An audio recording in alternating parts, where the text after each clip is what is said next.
தமிழ் கற்போம் சேனல் பார்வையாளர்கள் அனைவருக்கும் வணக்கம். இந்த பதிவில் 12ஆம் வகுப்பு சிறப்பு தமிழ் புத்தகத்தில் படிப்போம் சுவைப்போம் என்ற பெட்டி செய்தியை பார்க்கலாம். நோபல் பரிசு என்ற தலைப்பில் கொடுத்துள்ளார்கள்.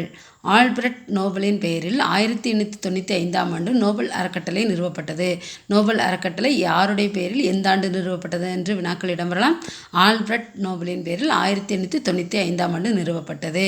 இது ஸ்வீடிய அரசு கல்விக் கழகத்தாலும் கரோலின்கா நிறுவனத்தாலும் நார்வே நோபல் குழுவாலும் தனியொருவருக்கோ நிறுவனங்களுக்கோ வழங்கப்படுகிறது.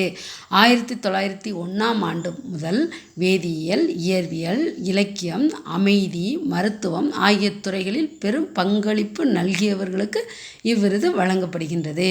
1968ஆம் ஆண்டிலிருந்து பொருளியலுக்கான நோபல் நினைவு பரிசும் வழங்கப்பட்டு வருகிறது.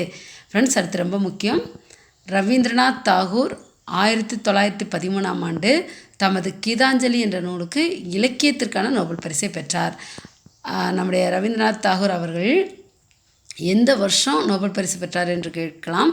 1913ஆம் ஆண்டு. எதற்காக நோபல் பரிசு பெற்றார்? இலக்கியத்திற்காக. இலக்கியத்திற்காக பெற்ற நோபல் பரிசு எந்த நூலுக்காக? கீதாஞ்சலி என்ற நூலுக்காக. ஃப்ரெண்ட்ஸ், இந்த பதிவு உங்களுக்கு பயனுள்ளதாக இருந்தால் லைக் பண்ணுங்கள், ஷேர் பண்ணுங்கள், கமெண்ட் பண்ணுங்கள். இதுவரைக்கும் தமிழ் கற்போம் சேனலை சப்ஸ்கிரைப் பண்ணலைன்னா சப்ஸ்கிரைப் பண்ணுங்கள். நன்றி, வணக்கம். அடுத்த பதிவில் சந்திக்கலாம்.